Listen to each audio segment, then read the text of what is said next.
So before we begin this moving forward series talking about the team that lost MLS Cup this year, that is the Philadelphia Union, unfortunately we have to talk about just a tragic news that happened today in Miami in regards to Charlotte FC defender Anton Walks, who sadly passed away of a boat accident. And that, yeah, I mean, this is definitely a shocking news in a way that no one saw it coming, and that I think this is probably the first time since I've started covering MLS on this channel that I've seen a well-known player that have passed away either during the off season or during in season. And that, Anton Walks, he not only will be loved in the Charlotte FC fan base, but the same goes for the Atlanta United fan base. I mean, he was one of the original player that was part of the Atlanta United expansion team, and a player that played a big part in terms of Atlanta United backline for a bit. Even got selected in the expansion draft when Charlotte, of course, came into their expansion season. Although he didn't really play as big of a role for Charlotte FC that I thought he was going to be when he was selected in the expansion draft, he's still a player that is a hard-working player and a player that, kind of carry that kindness with him coming into Charlotte FC. Very well loved in the Charlotte FC fan base. And yeah, certainly my condolences is toward him and his family, and also, the Charlotte FC fan base and Atlanta United fan base, because yeah, that this is something that, again, I don't think anyone saw it coming. It's such a tragic kind of thing that, it's kind of sad that it did happen. But that being said, going back to this video, we're going to talk about the MLS Cup loser, that is the Philadelphia Union. Or actually, I shouldn't say MLS Cup loser, because I think that's kind of a little bit harsh. I would say the team that got defeated in the MLS Cup. I think that sounds a little bit better than just saying MLS Cup loser, because I'm pretty sure Union fans are still, I mean, I don't know, they have kind of got past of that heartbreak that they suffer in MLS Cup, but it's definitely something that I think could fuel them heading into this season, because already when we talk about teams that could be favorites of winning MLS Cup for this upcoming season, the Union is definitely one of those teams that is there. But that being said, last season it was another fantastic season where they finished with a record of 19-10-5 and finished with 67 points. They scored 72 goals last season, which was by far the best in the league, even better than LAFC, who scored 66 goals. And they allowed 26 goals last season, which was also by far the best defensive team in the league. In fact, there's nobody that even came close in terms of giving up less than 30 goals. In fact, I don't think the next best defensive team didn't even see less than 35 goals. That's how good that back line was for the Union. And their goal differential plus 46, one of the best in MLS history. In fact, I think it is the best in MLS history. And a lot, the reason why their goal differential was so impressive is what we're about to talk about in some of the highlights of this team and what they did in that summer month, where they were basically not only just a juggernaut, but they were a buzzsaw when you faced against them. But they finished first in the Eastern Conference, but unfortunately they came in the wrong end of what is going to go down as probably the best MLS Cup ever in this league history against LAFC. But nevertheless, top goal scorer, you got Daniel Gastek, finished with 22 goals. And, he, alongside with Sebastian Driussi, came so close in terms of winning the Golden Boot. Though, unlike in Driussi cases, I think Gastek wasn't actually expect the fact that he was going to be close in that Golden Boot race. But then he kind of came close in terms of it. And in his case, like what I said about Driussi, one goal short of potentially winning the Golden Boot that Hani Mukhtar eventually won this season. But then you got Julian Carranza with 14 goals, followed by Michael Urut with 13 goals, Corey Burke with 7 goals, and Ali Bedoya finished as the top 5 goal scorer for the Philadelphia Union with 6 goals. Top assist leader, Kai Wagner. I talked about before, he is the top assist leader in terms of fullbacks, and that, again, it's kind of weird. You see a fullback being one of your top assist leader, because when you look at top assist leader, usually you see it come from your number 10 or maybe from your deep line play maker in the midfield. But the system that Jim Kern uses is sometimes really focus on some of these fullbacks, like to push up high, and especially the fact that Kai Wagner, probably one of the best player in terms of delivery those ball into the box. It's not a big surprise that he ends up with 15 assists, followed by Daniel Gastak with 10 assists, Julian Carranza with 9 assists, Alejandro Bedoya with 6 assists, and Michael Root finished the top 5 with also 6 assists.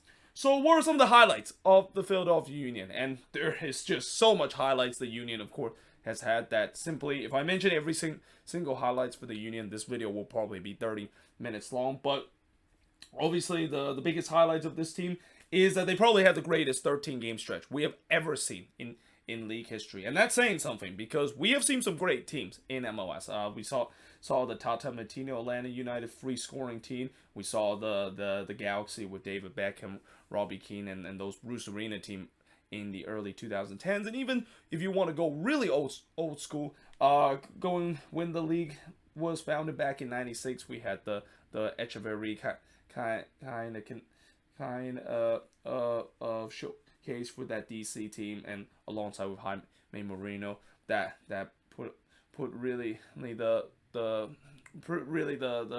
map in terms of the first super team that we've seen in this league history. But nothing compared to what we saw in the case of the Union did. I mean, during that 13-game stretch, they went with an 11-0-2 record, and they had a goal differential of plus 37. No, that's not a mistake. They actually had a goal differential of plus 37. They were literally scoring 5 or 6 goals almost every single game, and that, yeah, it was just absolutely incredible of what we seen from the Union. Just not only be a free scoring team, but just it almost felt like what we've seen them is like what we see people do in FIFA career mode, which is score like 6 or 7 goals, and then just kind of playing in beginners mode because of how effective that they were in terms of scoring goals.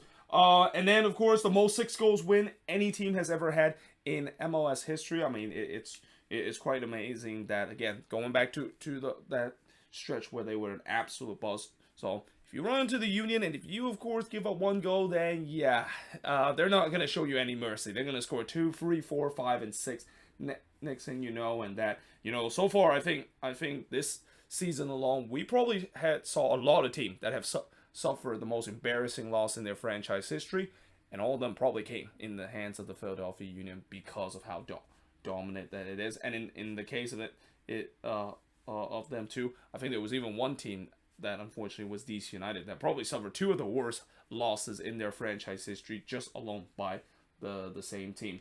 And then not to mention the best defense in the league. So we talk about how not only the fact that their attack is very lethal, same goes with their defense. I mean, I think this is probably one of the most complete team we have ever seen in league history this season, and I think it will also go down as probably the most complete team to not win MLS Cup, because when you look at all front, the attack is the best in the league. The midfield is definitely the best in the league, but then at the back line, we have a couple of players that could have been nominated for defensive player of the year, and one of them actually won. I think it was it Jacob Glissner the one that won the defender of the year. I mean, I think it was him or Jack Elliott that of course won it, but either way, just a solid back line. And not to mention, you also have the goalkeeper of the year, that is Andre Blake at back, and yeah, you could see why this team only conceded 26 goals throughout this entire part of the season. Now, what are some of the lowlights for this team? And again, because of how this team was, there was really not much lowlights besides, what happened in MLS Cup, where we're on the wrong end of an incredible MLS Cup, and going to go down as the greatest MLS Cup that we've seen in our lifetime. But certainly one of the lowlights, and this is an unbelievable lowlights to talk about, is that as much as they were an absolute buzzsaw in the middle of the season, they were really struggling in the beginning of the season in terms of goal scoring. Like we talked about in the beginning of the season, where they were drawing way too many games because of the fact that they could find themselves maybe 1-0 up, but they just never able to put that into second or third gear, or find that crucial second goal. And next thing you know, they give up a couple of goals, and then they might have just draw a game or lost the game. Which is, again, this is why it's during that 13-game stretch where they go on this incredible one. It's just almost, what's even more impressive is that it kind of came out of nowhere. I mean, it's not like this team was a well-oiled machine from the beginning. They struggled early in the season in terms of finding that goal-scoring form. And, when we talk about that front three with Gastak, Carranza, and Uru. None of those guys were firing on all cylinder. Maybe besides Daniel Gastak. Like Daniel Gastak, I think was the only guy that really kind of fired on all cylinder. And at time, he was literally the only goal scorer for this Union team. I mean, he was doing the Hani Mukhtar kind of role in terms of all the carrying that he has to do in the goal scoring department for this team. But yeah, it's kind of surprised that as much as they had an incredible run this season, they did face their struggle, and for them, it's kind of fortunate that they did face that struggle in the beginning of the season and not near the end of the season. One of the most painful MLS Cup loss in recent history. I mean, I'm not really going to go too much in detail because I don't want to give the Union fans some PTSD again. What happened back in November last year, and that again, it's going to be an MLS Cup that's going to be talked about for a very long time, and that down the year, if I am going to make a video talk about the best MLS Cup, it's hard for me to not say that this is a top 3 or even maybe the best MLS Cup we have ever seen in league history. And that's not just recency bias and so forth. What we saw in that MLS Cup is something I have never seen in all the MLS Cup that I've watched since the 2010s, and I'm probably thinking that when you look at all the other MLS Cup that we have seen in this recent history, and also since this league was founded, I don't think any of it has came close to just the pure chaos and madness that we saw in that game. But like I said, for the Union, they definitely will not want to remember it because they were on the wrong end of it. And then, of course, they miss out on the supporters show after kind of taper off a little bit near the end of the season. So as much as they were an absolute buzzsaw during the summer month, near the end of the season, they kind of taper off a little bit. Not by too much, but during that stretch, they did suffer probably the worst loss in this season for them, losing 4-0 to Charlotte FC and then getting that 0-0 draw against a desperate Atlanta United team. And those kind of resort where they drop points, it kind of hurt their chances of winning the Supporters Shield because LAFC was just breathing down their neck. It was a neck-and-neck battle all the way to the end to see who will win the Supporters Shield. And unfortunately for the Philadelphia Union, even though they tied LAFC on points total, LAFC had that tiebreaker, and that they just missed out on it this year and missed out on another trophy of what again, it's kind of interesting to say that this team actually didn't win a trophy this season. Like, I talked about earlier of a team that probably is the greatest MLS team to not win MLS Cup. I would also put this team as the greatest team that has not won a single trophy because, it's hard to believe they didn't win anything this year. And that's probably what hurts even more if you're a Union fan, the fact that this is probably the best Union team that we ever saw, and probably even better than the one that won the Supporters Shield back in 2020. And yet they didn't really have anything to show for it because of what happened in that MLS Cup. And even in the US Open Cup, they got eliminated by eventual champion Orlando City. And I think that's pretty much it in terms of the other silverware. Like I said, they missed out on the Supporters Shield on the tiebreaker, and they weren't really in CCL like what we saw in previous year. Now, in terms of the MVP and revelation, I mean, I could have easily said the front three, but I'm going to say Daniel Gastak and Julian Carranza, and this is nothing to discredit of what Michael Root did. I mean, I think he was a guy that kind of really started to get things going near the end of the season, but in the case of Daniel Gastak and Julian Carranza, pretty much for the most part of the season, they were a pivotal role for this team, especially Daniel Gastak, what I mentioned but before, how he really was the only guy that I can say that pretty much for the entire season, he was the guy for this team. And, for a guy that last year, there was some hints that I would say, actually, not just hints, but, last year he had an okay kind of season, but I don't think anybody thought that he was going to consider to be one of the best player and one of the most influenced player on the attack. I mean, the amount of quality that he's shown this season is next to none. 22 goals, 10 assists, and become only one of the selected players to join that list in terms of registering double-digit goals and double-digit assists. And then, of course, you got Julian Carranza, who, I don't want to say I told you so, but I told you that he was going to work out for the Philadelphia Union. Like, I knew that when he moved to the Union on loan from Inter Miami. I just had a feeling that he's going to break out, and lo and behold, he broke out in a big way because I just had a feeling he was going to fit in the Jim Curtin system better than what he did during his time with Inter Miami. And while Miami fans, I know there's going to be people or there's going to be them kind of regretting them letting go of Julian Carranza, and especially the amount that they let go of him is probably going to go down as one of the biggest bargain and one of the cheapest deal that a team can ever get for a player that has the quality as Julian Carranza has had. I still think that, in the end, Inter Miami did make the right choice. I think if he was still an Inter Miami player, I don't think he would be having the same impact as what he has with the Union, because there's times where a certain player fits a certain system better than it is, and in the case of Julian Carranza, I just think that the system that Jim Curtin set up for him was perfect for him to thrive. Whereas, again, if he is still with Inter Miami, I don't think that will be the case. Now, in terms of disappointment, none. I mean, there really isn't any player that I can say on this team that was a huge disappointment. I mean, I guess maybe the only disappointment I will say is that, and I'm really kind of cherry picking a little bit, I was kind of disappointed that I didn't get to see Quinn Sullivan play as much as what we saw in the previous year, where he was a guy along with a lot of these young Union player that has a lot of potential of making a big move off to Europe and coming out of that academy, that he was going to really get more minutes and kind of break out. And again, part of that has to do with the way that with that front three being so lethal. I mean, it was kind of hard for him to even get some minutes because of it. And I think this is going to be the same case again.